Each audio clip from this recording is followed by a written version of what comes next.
was able to clean and vacuum and play with those kids, and um, just felt like it felt awesome.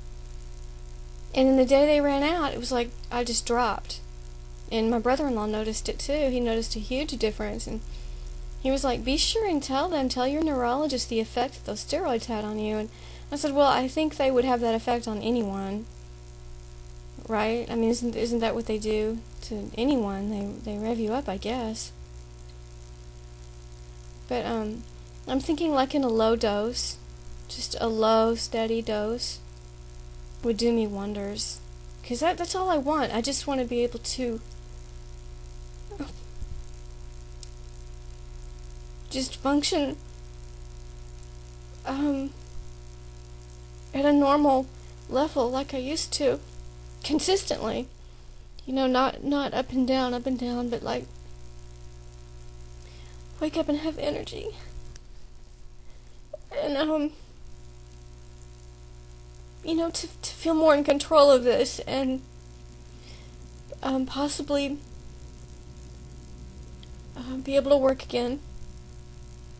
Even if it's just an evening job, I have more energy in the evening. Even if it's just an evening job, you know,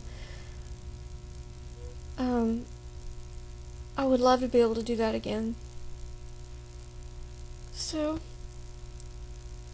I'm sort of bracing myself for this week, for when I hear from my neurologist.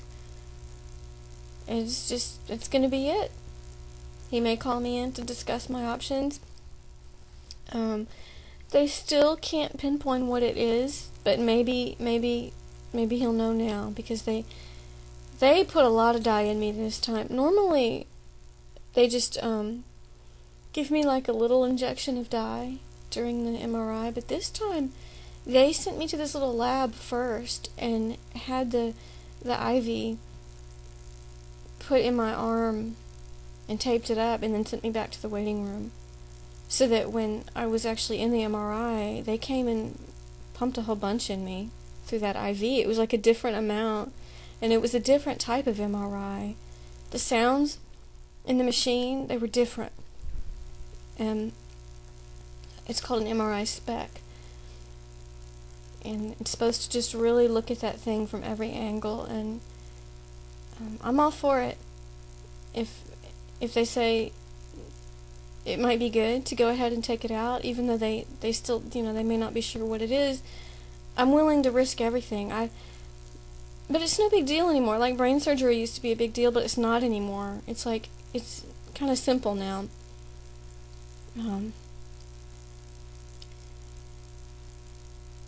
So I'm totally fearless about it, completely, especially because I've been reading about it, and they say there's no pain receptors in your brain, and that's why, like, on those weird surgeries, they put you under while they carve out a chunk of your skull and then wake you back up, so that they can ask you questions and you can respond while they're working on your head to make sure they're not damaging anything important. I think that is really cool, and they say there's no pain at all. I think it's fascinating, and I honestly want this taken out, because it,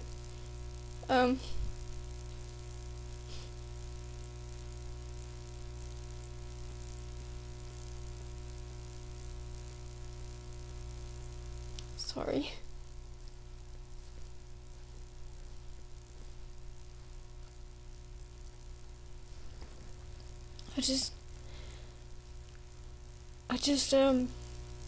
I need a fresh start.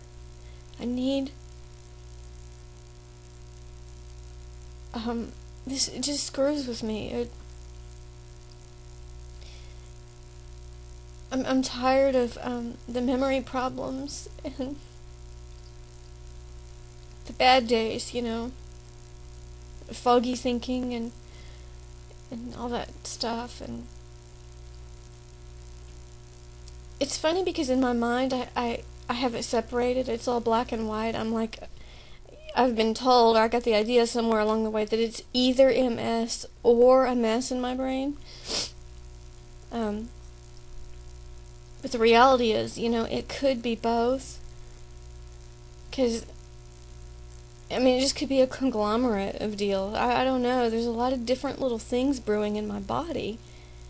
And I'm trying to be open-minded about it and be responsible and get tested and stay in the system. I have to put forth a big effort to do that because I'm not a medical person. I'm trying to be responsible and do that. And I want to be done with that part of it. I'm ready to move on to phase 2, and that's get my answers for once and for all.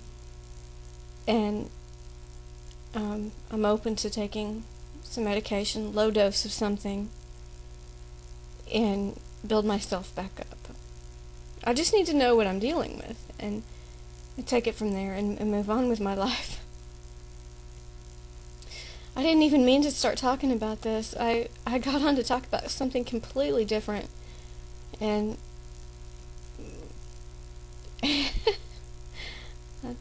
whatever.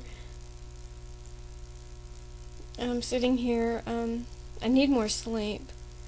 I've been able to sleep in like little 3-4 hour increments. I've been dozing on and off since I came home yesterday. And I went to a little Walmart market to pick up my prescription, my refill on my antibiotics, and while I was there I got a bunch of things to help me heal faster. I got evening primrose oil and golden seal root and what else? Some other things. And I'm just living on protein powder and bread. I can't even eat the whole piece of bread. I'll just take a little piece of it and roll it into a little ball and just, I have to put it right in the middle of my mouth and then swallow it whole. Because if anything touches these places on the roof of my mouth, it really hurts. But I'm going back to the periodontist this week I was supposed to go anyway to get my stitches out. So maybe he can put little coverings back up there. Yeah, okay, so we're moving from the whole mouth thing to the brain thing. That's on my little assembly line. I'm steadily getting repaired. And, just don't forget I'm a badass. Just don't forget. I really am.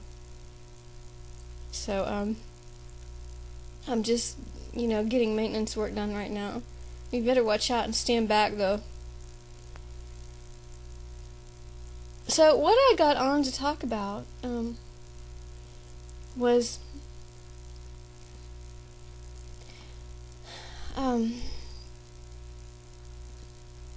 I wanted to tell you about one of the experiences I had, that I wrote about in the first time I wrote my testimony, the one I wrote on the little computer and printed it out and passed out to a bunch of people I know. And I don't think I've written about this in detail in a blog before, so, because it's one of those really personal things. It's almost like, I'll ramble on about everything under the sun except the things that are closest to my heart. That's one reason why I don't talk about my daughter that much. And it's just, I'm pretty guarded with a lot of things. But this is something that I do need to share. I just do. I want to talk about how Jesus literally restores hearts. He literally can put you back together. He can literally heal a broken heart.